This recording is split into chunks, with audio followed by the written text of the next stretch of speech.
नमस्कार दोस्तों, मेरा नाम है गगन और स्वागत है आज की इस वीडियो में जहां हम बात करने वाले हैं मारुति सुजुकी की नेक्सा बलेनो के बारे में। कई लोग बोलते हैं कि मारुति हट गया, अब सुजुकी सुजुकी रह गया। ये शायद आप कहीं से देख के आए होंगे इंटरनेट वगैरह पे। ऐसा नहीं है, मारुति सुजुकी आज भी नाम है।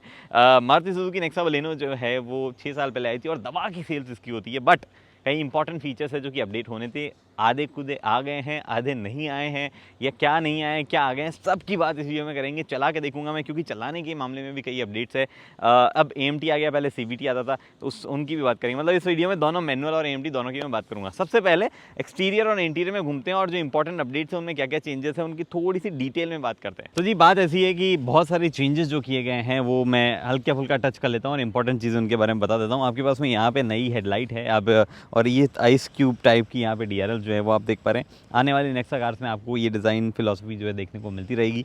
हेडलाइट पावरफुल है। मैंने रात में नहीं चलाई, फिर भी मैं बता इसलिए सकता हूँ कि एक जगह जब मान निकाल रहे थे वहाँ पे बीच में अंधेरा सा जगह था और काफ़ी पावरफुल लग रही थी। बाकी एग्जैक्ट चीज़ तो बाद में बता पाऊँगा। फॉग लैम्प जो कि टॉप एंड में मिलते हैं वो LED है और मतलब डिसेंट है वो भी, उनमें भी कोई ऐसी इशू जो है मेरे को नहीं लगता कुछ यहाँ पे खास इशू कोई होने वाला है। उसके बाद में फ्रंट 360 डिग्री कैमरा यहाँ पे, ये मैंने आपको बता ही दिया था।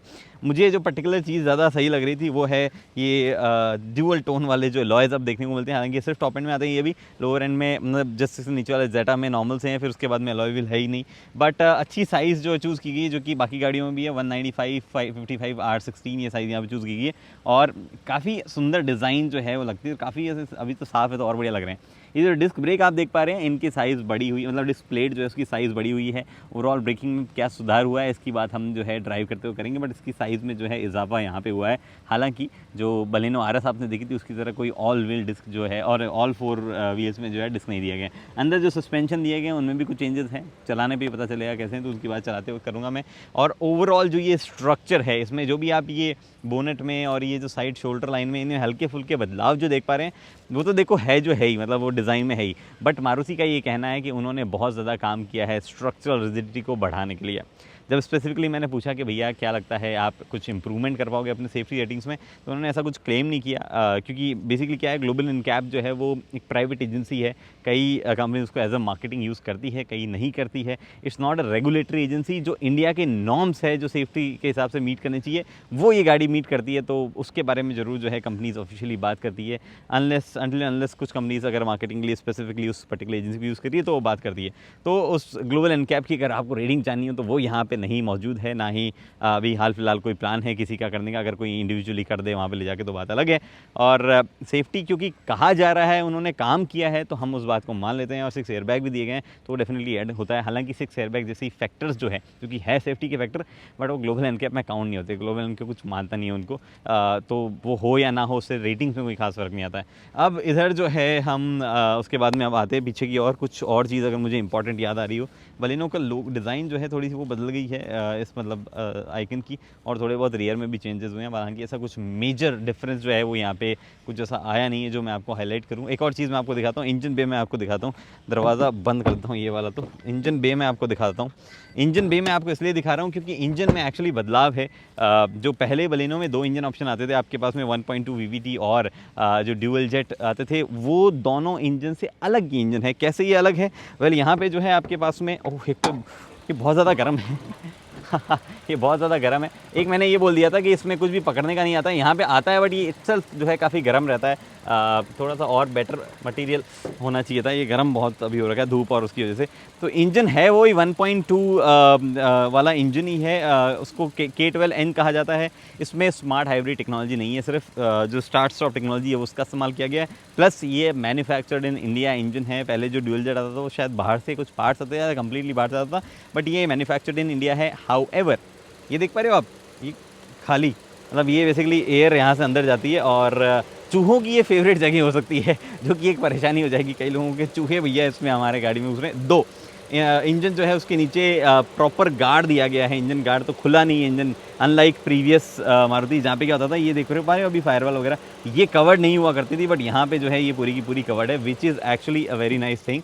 लेकिन ये बहुत गर्म हो रहा है। यहाँ पे इंसुलेशन भी एक्चुअली दिया गया है, जो कि अगेन एक अच्छी बात जो है इस पर्टिकुलर इंजन के बारे में। इंजन के पावर फिगर्स वगैरह की बात करें तो 1.2 लीटर का ये इंजन जो है 90 PS की पावर देता है और 115 या 13 न्यूटन मीटर का टॉर्क देता है। कैमरा पर्सन निखिल बता रहे हैं क्या 13। तो निखिल जो है उन्होंने आर्टिकल लिखा गाड़ी पर, उनको पता है 113 PS 13 न्यूटन मीटर का पावर देता है। हाउ एवर जो सेगमेंट में जितने भी नेचुरली एस्पिरेटेड इंजन है, चाहे Hyundai का हो, चाहे अल्ट्रॉस का हो, चाहे जैज़ वगैरह का हो, ये सबसे ज़्यादा पावरफुल है और ये सबसे ज़्यादा फ्यूल एफिशिएंट भी है। तो बात करते हैं अब सीधा अंदर की, उसके बाद चलाते हैं, तो वहाँ पे और ज़्यादा बातें होंगी। तो जी इंटीरियर की बात कर लेते हैं। गोवा की गर्मी से बचने के लिए मैं स्टार्ट करता हूँ। पुश स्टार्ट बटन जो है वो थोड़ा सा मूव हो गया है, मैंने स्टार्ट कर लिया है और जैसे ही मैं स्टार्ट करता हूँ आप कुछ चीज़ें नोटिस करेंगे। एक तो ये HUD बाहर निकलती है, हेलो हेलो बोलती है, स्टार्टिंग लिखा आया है, फिर हेलो बोलती है और काफ़ी तरह की आवाज़ें जो है वो स्मार्ट प्ले प्रो, अभी आपको समझ नहीं दिया होगा, इसने बोला है वेलकम वेलकम कुछ बोला है। स्मार्ट प्ले प्रो प्लस जो है इससे इस इंफोटेनमेंट की वजह से आती है। 360 डिग्री कैमरा जो है इसका रोल दिख रहा है। हालांकि ये रोल दो तरीके का होता है। अभी जैसे आपको गाड़ी धुंधली से दिख रही है, अगर आप ओके हट गया वापस मैं दिखाता हूँ आपको, दो तरीके का व्यू है यहाँ पे देख पा रहे हो आप। ये गाड़ी का ऐसे ऊपर वाला व्यू भी आता है और कैबिन के अंदर वाला व्यू भी आता है। कैबिन के अंदर वाला व्यू थोड़ा डेफिनेटली थोड़ा सा बेटर हो सकता था, थोड़ा इंट्यूटिव हो सकता था। ये बहुत ही अजीब सा लगता है कि पता नहीं क्या दिखा रहा है। बाकी गाड़ी के ऊपर वाला व्यू जो है ये काफ़ी सही दिखा रहा है, इसमें कोई इशू नहीं है। हाउ एवर जो ओवरऑल कैमरा क्वालिटी वगैरह है वो अगर आप कंपेयर करना चाहो तो सेगमेंट में निसान मैग्नाइट का भी 360 आता है। सिमिलर जो है क्वालिटी यहाँ पे मिलती है, लेकिन जिस तरीके की क्वालिटी हमने Hyundai के इंफोटेनमेंट सिस्टम से देखी थी जो कि अल्कजार में या क्रेटा में आता है, उनकी क्वालिटी बहुत ही बेटर है। बट ठीक है, आपको पता चलता रहता है क्या हो रहा है, ऐसा कोई माइन्यूट डिटेल्स तो नहीं दिखती है, बट स्टिल इट्स गुड। अभी इसके बाद में हम जो है बात करते हैं इंटीरियर में क्या क्या चेंजेस। तो जैसे कि मैंने अपनी इनिशियल वीडियो में बताया था कि इंडिगो यहाँ पे जो है कलर आ गया है और ये है थोड़ा सा यहाँ पे टच लेदर का ऐड किया गया है, which is a nice thing. बाकी सब चीज़ें सेम है, थोड़ा सा ग्लॉसीनेस यहाँ पे लाई गई है। जो बड़ी चीज़ थी वो इधर थी कि यहाँ पे खूब सारे बटन्स आ गए हैं। नीचे कभी होल है, जो मैं पहले बताना भूल गया था आपको, यहाँ कभी स्पेस जो है वो दिया गया है। ये स्टार्ट स्टॉप बटन के अलावा ये जो बटन्स है, एक तो ये ट्रैक्शन कंट्रोल और हिल होल्ड जो है वो मैनुअल में भी टॉप एंड में आता है। तो अभी मैं मैनुअल के अंदर बैठा हूँ, अभी हम AMT में भी जाएंगे, बट AMT में तो सब में आता है, लेकिन ये मैनुअल में टॉप एंड में दिया जाता है, which is again a nice thing. Starter ISG जो मैं बोल रहा था, starter motor generator engine bay में आ गया है, वो यहाँ पे आपके पास में ऑटोमेटिक स्टार्ट स्टॉप जो है उसमें भी है। तो वो अगर आपको ऑन ऑफ करना है तो यहाँ से कर सकते हो। कैमरा के लिए HUD में किस तरीके एडजस्टमेंट है वो मैं आपको दिखाता हूँ। थोड़ा सा मुश्किल होगा ये दिखाना, क्योंकि HUD थोड़ी सी जो है ना फोकस कैमरा थोड़ा सा अजीब से कर पाता है। एक मिनट में करके मैनुअली एडजस्ट करके दिखाता हूँ आपको। अभी आप देख पा रहे हैं कि क्या क्या चीज़ें HUD में आ रही है। तो HUD में देखो, एक तो आपके पास में ये है जिसमें आपको real time fuel efficiency time दिखाता रहता है नीचे, और किलोमीटर पर आवर स्पीड जो है डिजिटली वो दिखाता रहता है। यहाँ पे आपके पास में RPM कुछ इस तरीके से दिखाने लग जाता है। यहाँ पे आपके पास सिर्फ डिजिटल स्पीडोमीटर है और टाइम दिखाता है। ये 3 तरह की डिस्प्लेज है। प्लस HUD जो है आपको जैसे आपने दरवाज़ा खोला तो वो एनिमेशन वगैरह भी यहाँ पे दिखाती है, which is again a nice thing. उसके अलावा आपके पास में जैसे कि ये HUD जो है इसको आप एडजस्टमेंट बहुत सारे कर सकते हैं, इन्हीं बटन से करने होते हैं आपको सारे के सारे एडजस्टमेंट भी। उसमें भी जैसे ये पर्टिकुलर बटन है, इसे आप डिस्प्ले की ब्राइटनेस, अभी जैसे ब्राइटनेस का ऑप्शन आ रहा है कि ब्राइटनेस जो है वो आपको चेंज करनी हो या पोजीशन चेंज करनी हो। पोजीशन एक्चुअली बहुत ही ज़्यादा लेवल तक आप चेंज कर पाते हो। जैसे कि अभी यहाँ पे ये पोजीशन में है, मैं चाहूँ तो इसको देखो ऑल द वे ऊपर ले जा सकता हूँ, जो कि छोटे लोग हैं, छोटी हाइट के लोग हैं, जिनको यहाँ से दिख रहा है उनके लिए हेल्पफुल है। और अगर आपकी हाइट ज़्यादा है तो ये देखो काफ़ी नीचे तक ये जा सकता है, which is again a very nice thing. अब उसके बाद में हमारे पास में जो है वापस मैं इंटीरियर में लौटता हूँ और इंटीरियर में क्या सब चीज़ें हैं उनकी बात कर लेते हैं। HUD होगी, HUD होगी, HUD एक्चुअली बंद भी कर सकते हो। इस वाले बटन को आप दबाए रखोगे तो आप देखोगे कि HUD ये नीचे की तरफ चली जा रही है। अगर किसी को नहीं रखनी है चालू तो बंद भी जो है वो की जा सकती है। तो HUD के मामले में कोई शिकायत नहीं है। हाउएवर ये जो ऊपर उभरा हुआ एरिया है, अगर इसको वेल फिनिश करके नीटली इंटीग्रेट किया जाता तो और मज़ेदार लगता, बट ये छोटी मोटी चीज़ें हैं, इनको इग्नोर जो है वो किया जा सकता है। अभी ये सब इधर चीज़ें हो गई। उसके बाद में स्टीयरिंग जो है उसमें स्विफ्ट वाले जैसा है उसमें कुछ नहीं कहना है मुझे। इधर क्रूज़ कंट्रोल है, इधर आपके पास में मोड वगैरह चीज़ें मैंने बता दी है आपको। इस वाले MID में कुछ फंक्शंस जो है वो एडिशनल आ गए हैं। एक्सीलेटर ब्रेक वगैरह जो है ये दिखाता रहता है कि आप कितना क्या हो रहा है। और उसके अलावा जो है ये चीज़ मैंने जैसे आपको पहले ही बताई थी ड्राइव वाले में कि ये जो ये इधर दिए गए हैं कंट्रोल करने वाले सिस्टम, ये जो है वो थोड़े चेंज कर दिए जाने थे। स्मार्ट प्रो प्लस जो भी नाम है, स्मार्ट पे प्रो प्लस नाम है स्क्रीन का। लोअर वेरिएंट में थोड़ी छोटी आती है, यही आती है, मतलब जेटा में थोड़ी छोटी आती है बट ऑलमोस्ट सिमिलर सी आती है। बट जो उससे ऊपर वाला है, उससे नीचे वाला डेल्टा, उसमें जो है वही पुरानी वाली आती है और उससे नीचे वाली में आती ही नहीं है कोई टच स्क्रीन। काफ़ी सारे फंक्शन दिखाती है, फ्लूइड है, तेज़ है, कोई दिक्कत नहीं है। धूप वूप में थोड़ा देखने में परेशानी होती है, बट स्लो या ऐसे कुछ होनी चीज़ नहीं हुई है। Wireless Android auto Apple CarPlay नहीं है। आई डोंट नो आएगा या नहीं आएगा, मारुति ने कोई क्लैरिफिकेशन उसमें नहीं दिया है, but wireless Android auto Apple CarPlay दिया जाता तो वो एक अच्छी चीज़ के बारे में हो जाती। फिर उसके बाद में यहाँ पे आपके पास में होम बटन का मतलब कुछ शॉर्टकट्स है, नॉब जो है वो दिया जाना चाहिए था। आई एक्चुअली स्टार्टेड मिसिंग वो नॉब वॉब, बट आपको दिया जाता है। Suzuki Hi, what can I do for you? Play FM 93.5 आता नहीं है कुछ 93.5 पे, बट मैं ऐसे ही आपको करके बताता हूँ आपको। वॉल्यूम जो है नीचे करता हूँ मैं, वरना FM बजने लग जाएगा, मतलब बसता तो कुछ नहीं है, बट बसता इन सेंस FM 93.5 स्टेशन यहाँ पे है नहीं गोवा में। ओवरऑल जो साउंड है टॉप एंड में वो स्पीकर से अच्छी है, आर्कमीज ने ट्यून किया है, बट ओवरऑल साउंड जो है वो डिसेंट है, पुराने वाले से थोड़ा अपग्रेड है। स्टिल सेगमेंट में जैसे कि i20 के जो सिस्टम है, म्यूजिक सिस्टम है, वो थोड़ा सा और बेहतर लगता है, इवन अल्ट्रॉस का भी अच्छा लगता है। तो उतनी अच्छी तो नहीं है, but still it's a good sound. अगर आप स्पेसिफिकली कुछ चाहते नहीं हो म्यूजिक सिस्टम से, तो आपको जो है अपग्रेड कराने जैसी कोई भी चीज़ लगेगी नहीं कभी भी। उसके बाद में एवरेज फ्यूल एफिशिएंसी इग्नोर कर दीजिए, गाड़ी काफ़ी देर से खड़ी है इसलिए जो है ऐसा हो रहा है। शूट वूट पे हम काफ़ी खड़े रखते हैं। एक्चुअल फ्यूल एफिशिएंसी अभी मैं आपको ड्राइव करते हुए बताऊंगा, मारुति कितनी कम हो ही नहीं सकती फ्यूल एफिशिएंसी, ये तो सबको पता ही है।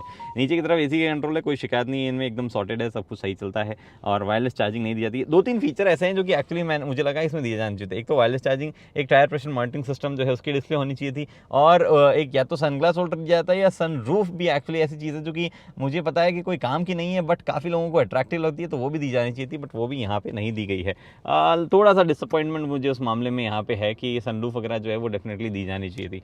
एनीवे, ऊपर IRVM है इलेक्ट्रिक वाला, जो कि हमने पहले भी आई बिलीव देखा है, तो उसमें कुछ बात नहीं करनी। रेन सेंसिंग वाइपर्स जो है वो यहाँ पे नहीं आते हैं, और ये भी आपको मतलब वैनिटी मिरर, वैनिटी लाइट मिलती है। हाउएवर ये काफ़ी हद तक जगह जो है वो छोड़ देता है, जैसे इतनी जगह छोड़ रहा है। तो ये बस चीज़ें हैं अंदर की, और सीट्स जो हैं उनमें वही सेम लेवल ऑफ कंफर्ट जो पहले था, बस अब एयरबैग जो है उसमें ऐड हो गया है, तो वो भी एक अच्छी चीज़ है। सेफ्टी के वाइज जैसे मैं बता रहा था कि स्ट्रेंथनिंग की गई है कई चीज़ों की, बट वो कहाँ की गई है, क्या की गई है, मुझे ऐसा कुछ खास जो है वो चीज़ें मतलब दिखने में नहीं लगी। इट्स जस्ट द डोर्स जिनकी साउंड जो है वो थोड़ी सी अलग हुई है। डोर्स का मैं आपको बताता हूँ, देखो आप ये ओवरऑल जो फील है दरवाज़ों का, ये पहले वाली बलेनो का थोड़ा सा और लाइट सा फील था, बट इसका वाला थोड़ा सा बेटर है। हो सकता है मेरा भ्रम भी हो, क्योंकि नई गाड़ी वाला फील भी है, मतलब इतना कोई ड्रास्टिक चेंज नहीं आया, मोटा मोटी बात ये कह रहा हूँ। और यूवी कट ग्लासेस आते हैं आई बिलीव, और किसी भी गाड़ी में यूवी कट ग्लासेस नहीं आते हैं, तो आपको ना एक फ़र्क दिख रहा होगा अंदर और बाहर से। तो ये टिंट हो जाता है, धूप में टिंटेड हो जाता है, और जब धूप नहीं होती तो वापस टिंट इनका निकल जाता है। टॉप एंड ट्रिम में ही आता है ये, बट ये एक्चुअली एक अच्छी चीज़ है जो बाकी मैन्युफैक्चरर्स को भी करनी चाहिए। इनफैक्ट आप नीचे भी यहाँ भी देखोगे ना, तो देखो आपको टिंट दिख रहा है कि कितनी धूप कहाँ से फिल्टर होकर आ जाती है। और अब रियर सीट में स्पेस की अगर हम बात करें तो स्पेस अच्छा खासा है, कोई इशू नहीं है, कंफर्ट लेवल भी डिसेंट है। और यहाँ पे आपके पास में AC वेंट जो है वो दे दिया गया है। नीचे 2 USB सॉकेट जो हैं, इनफैक्ट एक टाइप C और एक रेगुलर USB सॉकेट जो है वो भी दे दिया गया है। नीचे स्पेस भी आपको दे दिया गया है, तो उस हिसाब से भी, उस लिहाज से भी ठीक है। हालांकि ये लाइट जो है वो सेंटर में है और किसी भी तरीके से हेल्प नहीं करती पीछे बैठे पैसेंजर को कुछ खास, और यहाँ जलाओगे तो आगे ड्राइवर को भी परेशान करेगी। और LED नहीं है, हेलोजन है, हालांकि ब्राइट तो ये काफ़ी है। तो ये चीज़ें जो है यहाँ पे है, और आई बिलीव ये लाइट यहाँ होनी चाहिए थी। बाकी हेडरेस्ट आपके पास बड़े बड़े हैं, उनमें कोई इशू नहीं है, ऊपर तक जाते हैं। और रियर में भी एक बंदा बैठ सकता है, 2 उतना कुछ खास कंफर्टेबल नहीं होगा, 3 बड़े एडल्ट नहीं बैठ पाएंगे, ये मैं आपको पहले बता दूँ। सीट 60 और 40 वाले स्प्लिट में आती है, which is a nice thing. एक कप होल्डर वगैरह जैसी कोई चीज़ डेफिनेटली दी जानी चाहिए थी।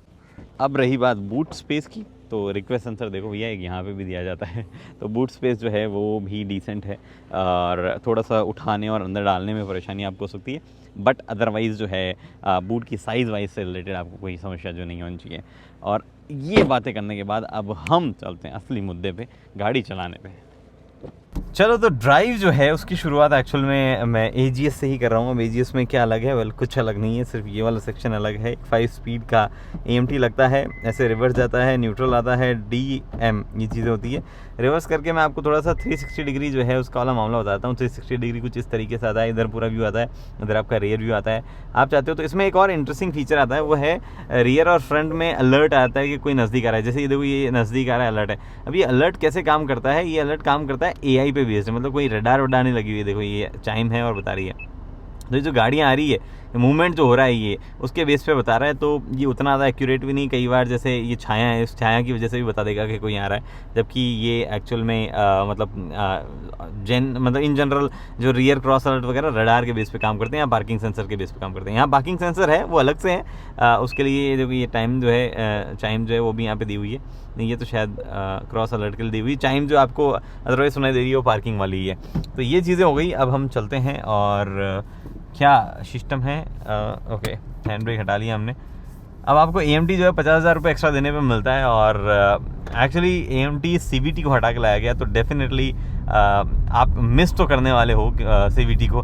हालांकि CVT की सेल्स ज़्यादा नहीं थी, तो एक तरीके से एक लॉजिक जो है वो सही था मारुति का भी कि क्योंकि CVT की सेल्स ही नहीं है इतनी, तो हम किसके लिए जो है वो CVT रखें, वो वाली बात भी एक सही है। बट स्टिल आई बिलीव एक प्रॉपर ऑटोमेटिक जो है वो सेगमेंट में होना था, तो वो जैज़ के पास में भी है वैसे तो, और i20 के टर्बो में भी है, अल्ट्रॉस में कोई नहीं मिलता है, NA के साथ में भी नहीं मिलता है, टर्बो के साथ में भी नहीं मिलता है, बट यहाँ पे वो मिल रहा था और वो सही चीज़ थी। कई लोगों ने वो रखा है और वो खुश थे उससे।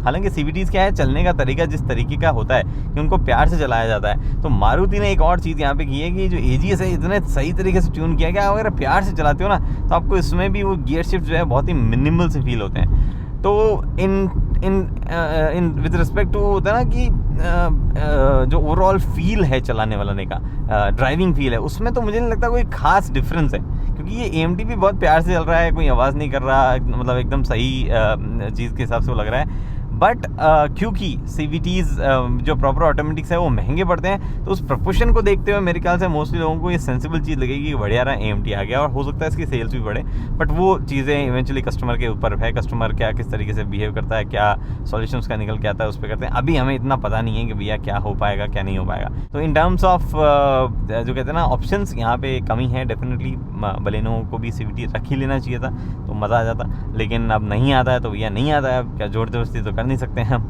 उसके बाद में बात आती है कि ओवरऑल विजिबिलिटी वगैरह एर्गोनॉमिक्स। तो देखो एर्गोनॉमिक विजिबिलिटी जो है वो पहले जैसी है, उसमें कोई ऐसा बड़ा चेंज कुछ ऐसा मतलब है नहीं जो हाईलाइट किया जाए।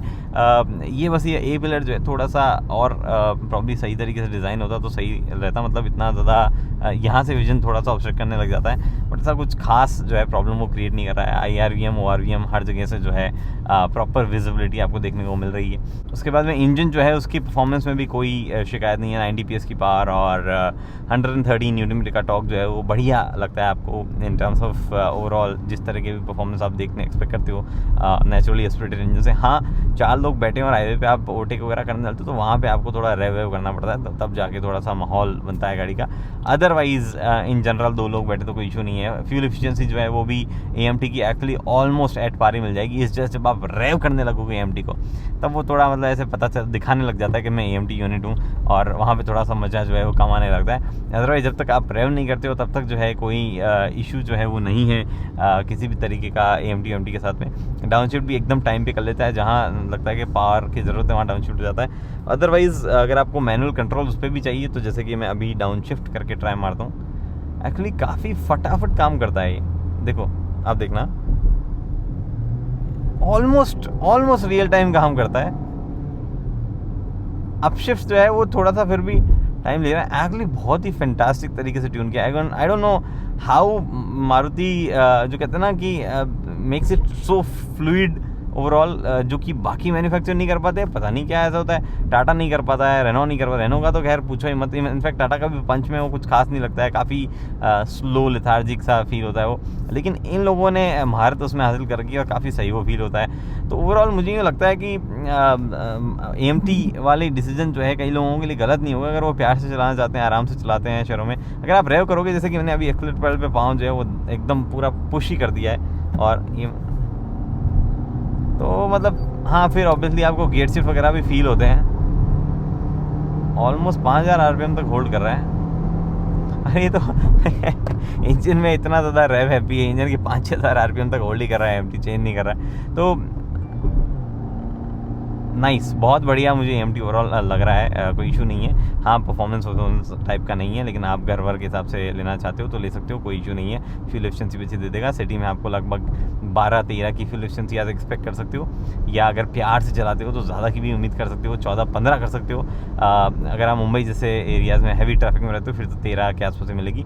हाईवेज़ पे आप अगर 80-85 चलाते हो तो क्लोज टू 20 किलोमीटर पर लीटर। अगर आप थोड़ा सा उससे ज़्यादा चलाओगे तो थोड़ी सी फ्यूल एफिशिएंसी ड्रॉप आपकी हो जाएगी, बट कोई शिकायत नहीं है। नेचुरली एस्पिरेटेड 1.2 है और मेंटेनेंस काफ़ी कम है। रिफाइंड इंजन है, NVH तो शानदार है, कोई इशू नहीं है। तो हर एक चीज़ को अगर लेखा जोखा उसका किया जाए तो मेरे ख्याल से एक बेहतरीन ऑप्शन बलेनो आपके पास में अभी भी है।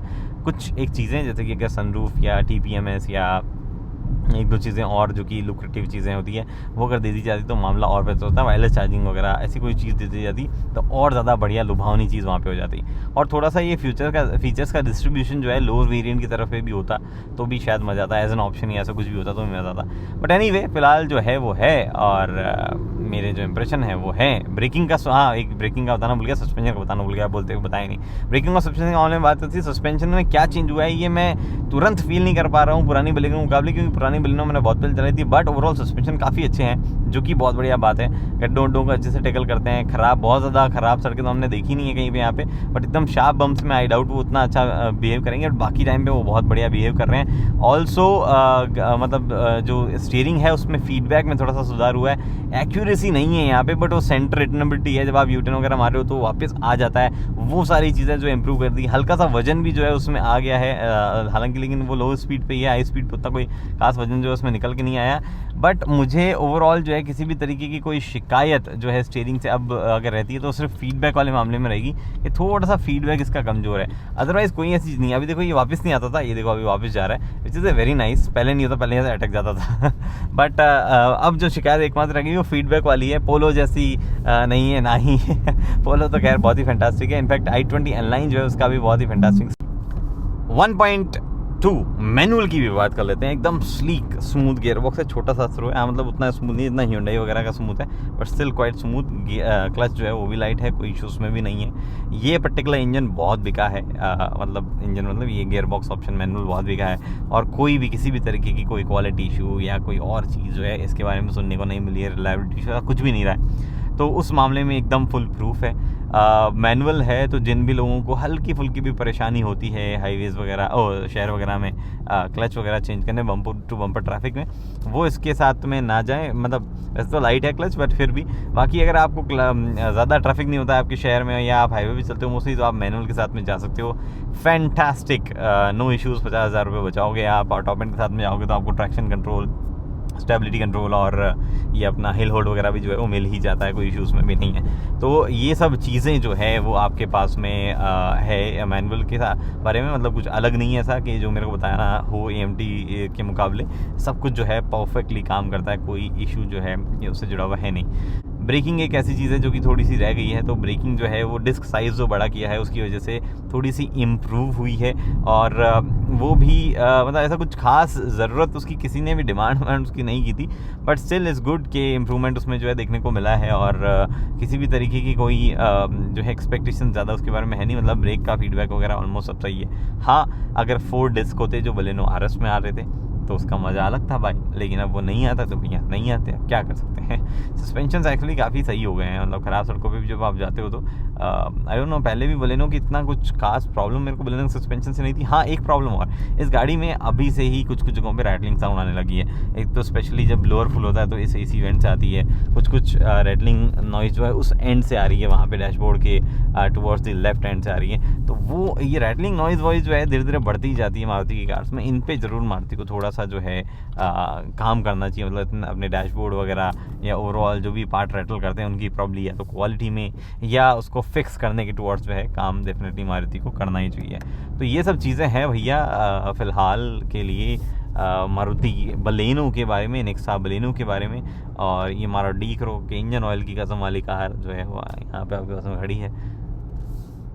तो जी ये सब कुछ है बलेनो के बारे में। अब बलेनो जो है वो देखो प्राइस तो नहीं बढ़ी है टेक्निकली, बट बढ़ी भी है टेक्निकली, क्योंकि जनवरी में प्राइस इंक्रीज़ कर दी गई थी। ये इंजन जो है जो कि ड्यूल जेट अब आता है, इंडिया में बनाया जाता है, और इसमें SHVS जो स्मार्ट हाइब्रिड वाला सिस्टम वो हटा लिया गया है। तो कुछ चीज़ें हटाई गई है बहुत ही स्मार्टली, और प्राइस जो है लोअर लाई गई है, but at the same time features add किए गए। तो ओवरऑल बैलेंस जो है वहाँ पर सही लगने लग जाता है।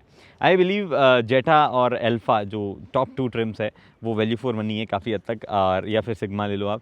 डेल्टा थोड़ा कम सेंस बनाता है, बट स्टिल अगर आपको खरीदना है तो खरीद सकते हो। डेल्टा से जो है AMT शुरू हो जाता है।